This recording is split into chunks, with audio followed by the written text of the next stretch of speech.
But Superman's greatest superpower was his secret identity. Hey, where did Bruce go? And other comic heroes got makeovers as well, such as Green Lantern. No, that's me. There he is with the original one.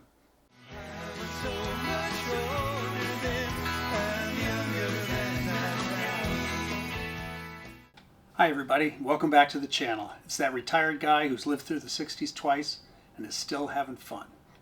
Now, as many of you know, back around the turn of the century, no, not that turn of the century, though that's the one I've thought about for most of my life, but the more recent turn of the century where we were all going to get destroyed, we got the chance to move to Europe, and we were there for many years. And a lot of our stuff had to go into storage, and a good deal of it hasn't seen the light of day since then. Well, we're starting to pull some of it now, and one of the treasure troves I have is my collection of comic books, and here they are. Now, I wouldn't call this a true collection. The guy I play hockey with has 2 walls of boxes this size. I maybe have 1,000 here, and that's it. And his stuff is graded, categorized, and really stored well. That's a collector. Nevertheless, all my stuff is Silver Age, and while I may not be sitting on a fortune, I'm looking forward to some good nostalgia to do some more reading. So what is the Silver Age, you might ask? Well, it's kind of an informal name that was given to certain eras of comic books. The Golden Age, for example, started in the 30s and ran till about the mid-50s. Now, during this time, some of the heroes that you recognize today got their start, like Batman, Wonder Woman, Captain America, and of course, Superman. Now, this Superman comic, by the way, is the most expensive collector's item there is. The last sale went into like $6 million. Anyway, towards the early 50s, there started to be a lot more lurid romances and horror comics, and Congress started to worry about America's youth. Well, as we know, we're still worried about Congress and America's youth. Anyway, before Congress acted, the comic book companies got together and started a Comics Code Authority, a self-governing unit, that kind of had a seal of approval on these things. It was pretty much like a G rating. So the comic companies swung more towards wholesome entertainment, superheroes came back into vogue again, and the Silver Age began. It's generally thought that this 1956 Flash comic was the beginning of the Silver Age. Flash was reimagined, though they didn't use those words in those days. And other comic heroes got makeovers as well, such as Green Lantern. No, that's me. There he is with the original one. And they talked like heroes, and truth, justice, and the American way ruled the day. The Silver Age lasted till about 1970. At that point, the comics were getting darker and more relevant with the end of the 60s. The characters were having more problems, more issues, and some actually died. That period became known as the Bronze Age. Just to give you a quick example of what I mean, here's a photo of the Justice League from the Silver Age. You can see everybody's all smiles except for the Martian Manhunter, but he never smiled anyway. Now here is a more recent depiction of the Justice League, and they're all looking at us like we just ran over their dog. Definitely darker. So I'm a solid Silver Age guy, having grown up in the 50s and then the 60s. If I wasn't listening to that new group, the Beatles, I was reading comic books. Now, when I was a kid, comics cost 10 cents a piece. Now, that was big money to a 7-year-old in those days. And we had some sources of money. We could, shovel snow, cut grass, but those were unreliable, and the 10 to 15-year-olds grabbed all the good jobs anyway. So another source of income was pop bottles. Now in those days, pop only came in glass bottles, and there was a 2 cents deposit on each bottle. Now if you looked, you could find those bottles here, there, and everywhere, in fields, by the side of the road, in people's yards. And so you get 5 of those together, you had yourself a comic book. Now in '61, comics went to 12 cents. That was a big upheaval in the world of comic books, and it took us a whole 6-pack to get them. But we still looked around and got them. Now I would bring my bottles to Dutch Kitchen in downtown Lombard, and they were always ready to take your bottles if they were just in reasonable shape. Then I'd go 2 doors down to Bollinger's Pharmacy, and they had a wall of comic books that was huge. It was amazing. And so I'd sit there and I'd read the comics until they kicked me out. And so when they did finally kick me out, I made sure I had change in my pocket to buy a book. And that way, all was forgiven. Now the more entrepreneurial of us found out that Dutch Kitchen kept the returned pop bottles back on their loading dock in racks, their unattended loading dock. All of a sudden, our income stream got larger and more reliable. Sorry about that, Dutch Kitchen, but Bollinger's Pharmacy sure thanks you. So some of these comics are left over from that time in the 60s, but a great deal got purged when I went away to college. Big mistake. Big. Huge. Now in the 80s, I started to get interested in some of the old titles, and I went looking to obtain some of those. Now the prices hadn't skyrocketed yet, but they were a little bit more expensive. So I wasn't looking for the best stuff. As I said, I wasn't really a collector. I just wanted them for my own use. And so I grabbed some of the titles from a guy whose name has disappeared in the mist of time. But he would sometimes throw in chunks of other titles like westerns or war that he just really didn't want to deal with. So after a while, I had myself a good healthy pile of books. So as I mentioned, I haven't seen these in a while. So some of the things I pull out may be a surprise to me as well. So what do you say we get surprised together? Let's take a look through these things and see what we see. Now I thought it'd be fun to have an old style spinning comics rack just like in the old days to put my comic books on. So I went looking on eBay, and this is what I found. The rest of them were priced insanely as well. So I've got a wire rack instead, and if you recognize it, it's the same style I have to put my hockey stuff on like you saw in the other video. So let's get started, shall we? Now I know what's in this first one. Everybody's favorite, Superman. Now back then, they didn't have the movies, but we did have the TV show shown in reruns over and over and over again. Look, up in the sky, it's a bird. It's a plane! It's Superman. What was not to like about Superman? He could fly, he was stronger than anything, he couldn't be hurt. Yeah, of course there was kryptonite, but there were so many colors in the comic book you couldn't keep track of it anyway. So we all loved him. Here's a nice one. Brainiac with his arch nemesis Luthor. Now Luthor was a guy that was a super scientist, could think of anything, but he always got beat and he always got thrown into prison. And what was it with this guy? He hated prison so much, but he was always walking around in prison grays. We never could figure that one out. But Superman's greatest superpower was his secret identity. Puts on a pair of glasses and nobody can tell. Even Batman was amazed. So let's see if it works for me.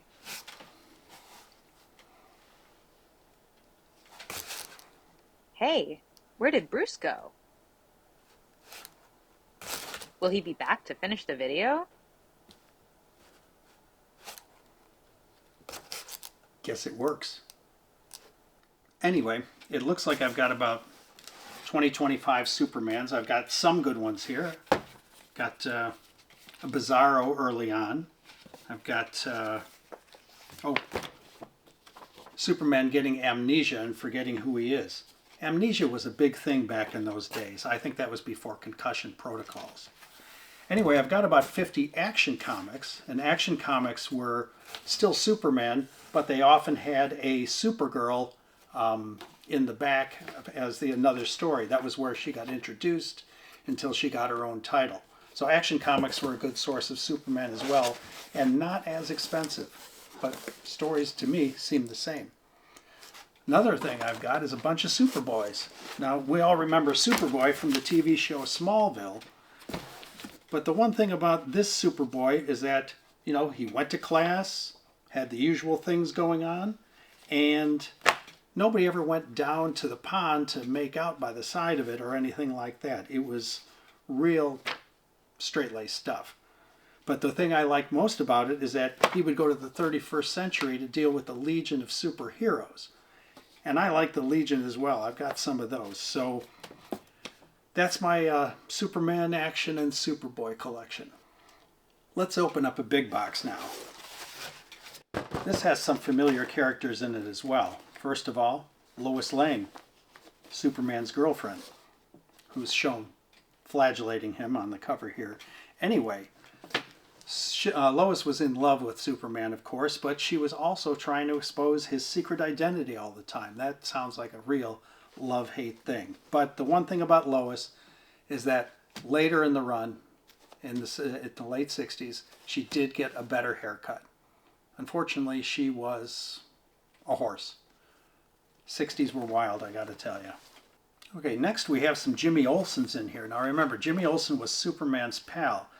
And poor Jimmy, his life was always in danger. He was getting beat up and captured by this, that, and the other thing, changed into strange things. With friends like that, I mean, who needs to be Superman's pal? But every once in a while, he did get to travel to alien worlds, and he would get superpowers now and again.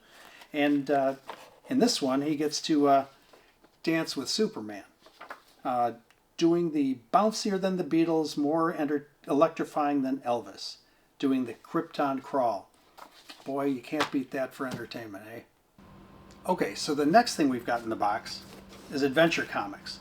Now those are the superheroes that Superboy hung around with in the 31st century. Now they were teens, they were hip, but really not that hip. Remember, these were written in the 60s. But since they were from all sorts of other worlds, they had cool names like Reap Daggle, Quirrell Docs, and Joe Na. Now Joe Na was Ultra Boy, the guy you see getting married in the back of this. And Ultra Boy got his powers by being swallowed accidentally by some intergalactic whale-type creature. Whale, Joe Na, yeah, DC, I see what you did there. But I'm going to definitely make some time to revisit these. I really liked them. So that's the end of my really core Superman stuff. I probably have 250 of those comics, so that'll take me some time to get through, but I'm looking forward to it. Okay, so the rest of these are a mix of different DC titles. Let's see what we've got in here. Now, I've got the Karate Kid. He was a member of the Legion of Superheroes, but got his own title. Karate was popular in those days. So it looks like they discovered super karate in the 31st century. It took them that long. Maybe they never heard of Bruce Lee or Chuck Norris, eh? I've got the Challengers of the Unknown, 4 guys who fought, amazing people in their purple jumpsuits. So I probably have 25 of these, and they kept me entertained, but by the end of the run, they finally gave them some, superhero costumes to wear, but I tell you, I think by then we were all tired of having 4 janitors, fight crime. I've got some Sea Devils, and the Sea Devils were guys that had amazing undersea adventures, of course, until they ran out of air. So they were pretty much short stories in there. I've got Black Hawk, which were like World War II flyers. And these guys, one of the comics I've got at 10 Center, is the League of Anti-Blackhawks fighting against them. Of course, the League of Anti-Blackhawks sounds like the NHL for the past 10 years. And now we have some just various titles in here. House of Mystery, Dial H for Hero. This guy found this little dial that he could, like a rotary phone, and he could dial hero and he'd become a new superhero. They ran through a million superheroes ideas in here. And when he got excited, he would say, Sakama G. It didn't take long to get tired of this kid. But then we had Aquaman. Now, we all know Aquaman in here, right? Orange, green, and blonde hair. So I ask you, how did Aquaman get from here to here? Steroids. It's got to be steroids, right? We had Hawkman there and Adam, and both of those guys went on to be in the Justice League. For a while, anyway. I'll tell you the truth, I don't even know if they're still there. Rip Hunter, Time Master, goes back in time and always has adventures back there. Here he's got Scheherazade and Helen of Troy and Cleopatra all barking at each other because over who's the most beautiful. Got to come up with ideas somewhere. And finally, metal men. Different kinds of metal. Mercury, lead, iron, gold, and platinum. The one gal, and they made her, of course, the one with the emotions that go off the scale. think by the time Women's Lib came around, they probably cut that out. Anyway, that's it for this box. As you can see, I was really a DC guy for the longest time. They seemed to dominate all the time. They had the most or better titles in a lot of our opinions. But then Marvel started to come around, and they were just different. But what made Marvel different? I mean, DC had the great lineup of all these heroes. You had Marvel starting to get a pretty good lineup themselves, but what made the difference was the way they talked. The DC superheroes talked like scripted superheroes, whereas Marvel people, they talked like people. The one line I remember, even 60 years later, that just, kind of encapsulates the entire difference is Spider-Man fighting the Green Goblin, who says, "You've forgotten how powerful I am," the usual stuff.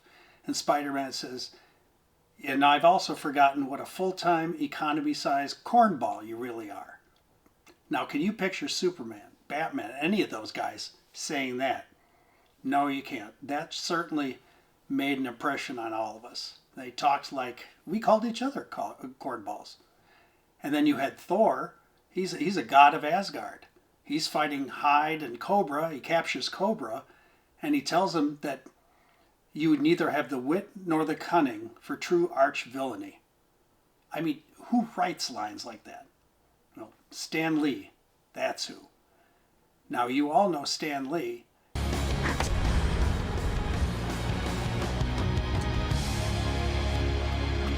Security ought to be beefed up a lot more. Welcome back to the Baxter, Dr. Richards. I've got the usual for you. Good to have you back, sir. You know, I guess one person can make a difference. Enough said. The great Hef. Invitation, sir. I should be on that list. Name? Stan Lee. Yeah, nice try, buddy. No, Nice try. really, I'm Stan Lee. And can you name any other comic mogul of any age? I know I can't. I bet you can't either. So as a result, DC and Marvel for the rest of the 60s just battled it out for me. And I didn't quit DC, but Marvel was there. Enough said. Now in this box I know I've got Marvel, so let's take a look at what I've got. I've got one Avengers. Now back then the Avengers only had 4 guys. You had Iron Man with his gold costume and the antenna sticking out of his shoulder. You had the Hulk, Thor, and Ant-Man, and sometimes the Wasp would come along as well. Now at one point I know I owned Avengers #1, which right now is worth about 400 grand. Probably a couple grand in bad condition. But I don't remember if I traded it away or purged it. Dang. I've also got some Thors in here, and Fantastic Four. And Fantastic Four was billed by Stan Lee as the world's greatest comic magazine. Pretty humble there, Stan. This Avengers and Fantastic Four were meant to be the answer to the Justice League of America. And with a Fantastic Four, Stan thought the world's greatest sounded good. Wish the movies had been better, though. Now I've got some Spider-Mans in here. Spider-Man was really what made Marvel legit in a lot of people's minds because he became one of the most popular, if not the most popular hero of that age. And I had some of the early ones, like #3 with Doc Ock and #9 with Electro. Again, purged or traded, not sure. But I do have a reprint of Spider-Man #1 and a few other ones. Now, one thing I have a lot of is Marvel Tales. Now, Marvel Tales was a compendium of reprinted stories from the old books. That's how I was able to reestablish my old Spider-Man collection, because they did a lot of the Spider-Man stories in here, but they had old Thors, old Ant-Man, things like that. Let's see what I've got in here. Here's a good one. It's got the origin of the Avengers, origin of the X-Men. You can't really ask for more than that. So I've got a lot of these Marvel Tales, which were a lot cheaper to collect, but I got the same old stuff that I had before. And remember, I was chasing reading stuff, and I got it. So here's a few more DCs, and some of my favorites in here. Now, first, the Justice League of America, as I mentioned, I really liked those guys. It was a simpler time back then. You had Superman, Batman, Green Lantern, and the Flash, Aquaman, and Wonder Woman, and the Martian Manhunter. That was it. And then Atom, Hawkman, and Green Arrow were added later. One thing about Justice League, they also had Snapper Carr. He was kind of a beatnik type hepcat. He was always snapping his fingers and saying things like daddy-o and fret sweat and things like that. I don't know if it worked. And here is a pleasant surprise. I actually have Justice League #1. Not in great shape, but it may be worth a few bucks. Maybe I'll be able to afford the credit card bill for this chest protector I just bought. So we'll see. Guess I've got some research to do. But in here we now have two of my favorites, Green Lantern and Flash.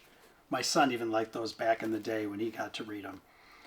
So I've got some older Green Lanterns in here, number 21, 26, and even Sinestro, the guy with the yellow power ring. You may remember him from the movie Green Lantern.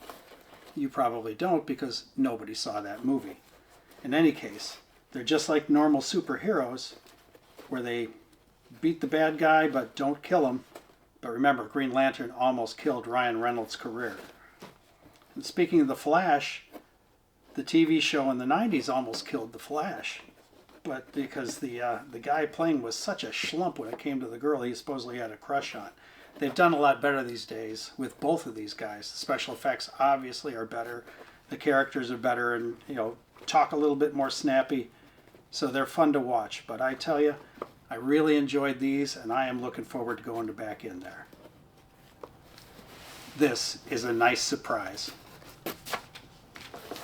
These are Classics Illustrated. These are comic books made from the classics of American literature. Actually, worldwide literature when it comes right down to it. #1 was Three Musketeers, Alexander Dumas. But we've got Oliver Twist in there, Prince and the Pauper, the Iliad and Odyssey, goodness gracious. Pudd'nhead Wilson by Mark Twain, The Time Machine. I remember doing book reports from these things. And back then, you didn't have Cliff Notes. These were Cliff Notes. Thanks for getting me through a couple of English classes, Classics Illustrated. So here's some more Marvels. Now, the guy who was selling me the books used these for Hulk and Thor. That's not what's in here.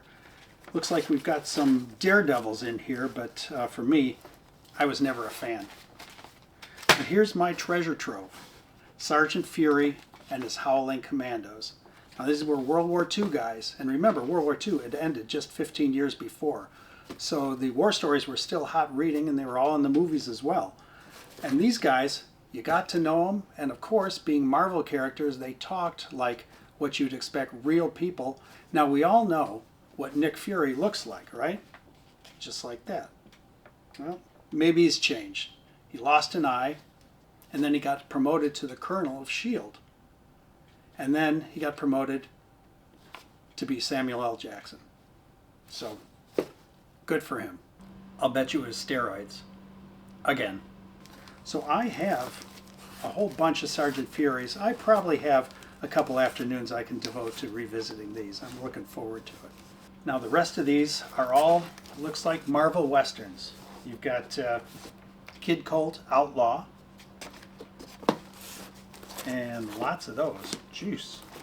More than I thought. The Rawhide Kid, and I can see at the end, probably have a few two-gun kids. They were entertaining at the time, and remember, when these came out, they were really popular. Half the TV shows on TV were Westerns, and the Western movies were very popular.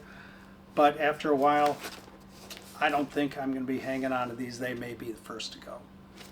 Sorry, guys. And now we come to Batman. I don't have many, but you knew I'd have some. Back in the day, Batman was listed as 2 words, but it was still pronounced Batman. Then it went to 1 word with the cowl thing going. But then years later, they brought it back to 2. Go figure. But in any case, No matter what they did with the logo, it was never, to us, the Batman. It just sounded silly and still does. Now, I've got plenty of Batman titles as well as Detective Comics. Detective Comics was where Batman first started. In fact, that's the first issue there. And like all first issues, it's worth a fortune. Now, Detective Comics was published by Detective Comics Company, which shortened its name to DC. There you go, a little history for you. Now, on the Batmans and the Detective Comics, there wasn't much difference there. You could take a Batman title, here, it's got the Riddler in it, but you could go to Detective Comics, and it's got the Joker in it. So you just got a good fill of Batman throughout both comics. The one thing about Detective, though, is that the second story in there was always something with nothing to do with Batman. It was a mystery, and sometimes they'd have a guest star in there.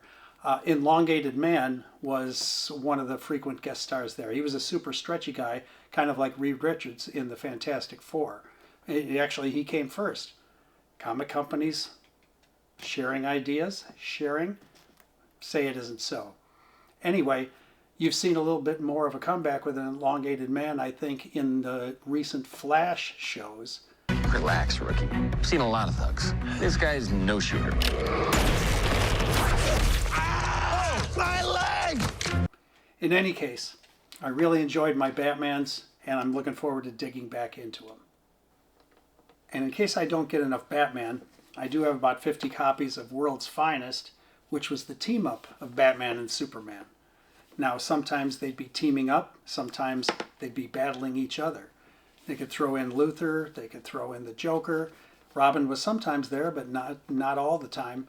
There was just a lot of ways they could bring in from each other's universes at the time. So these got to be pretty entertaining as well.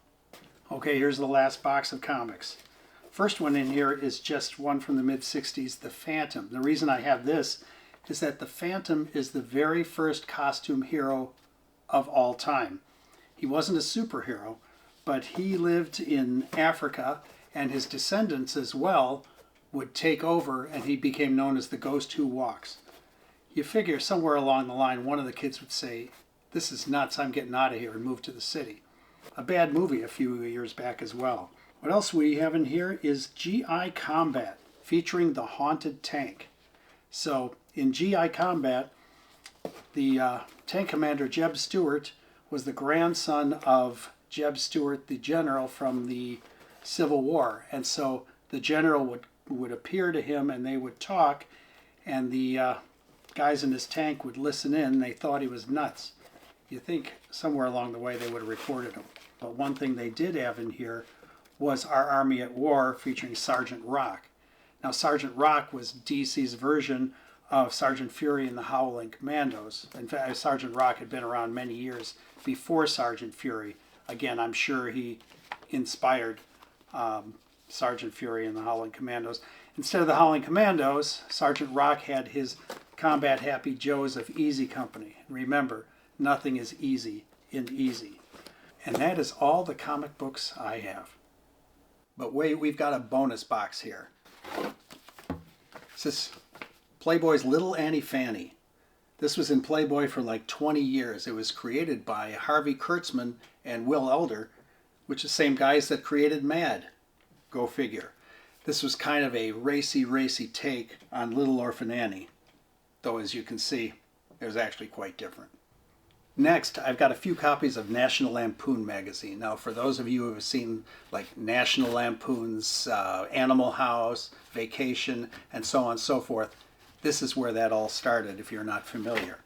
National Lampoon was the place to go for edgy, really hardcore comedy in the early 70s.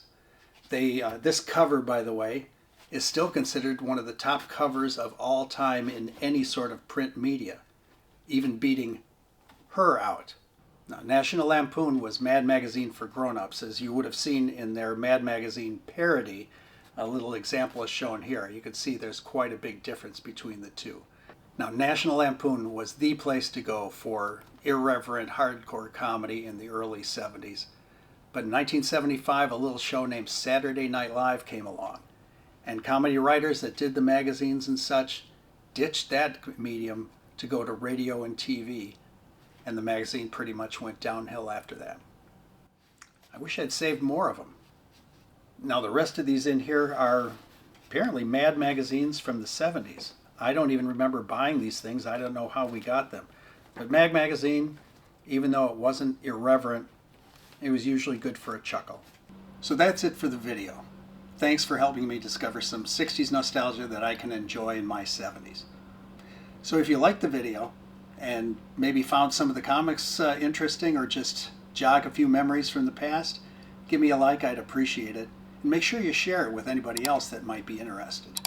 And don't forget to subscribe so you get all the nutty content from some of the videos coming in the future. In the meantime, this is that retired guy who's lived through the 60s twice and is still having fun. And you know my credo on retirement. You do a whole bunch of nothing. And that includes reading some comic books. Where should I get started? Superman? Flash? Maybe Sergeant Fury? Or maybe somewhere else. So long, everybody.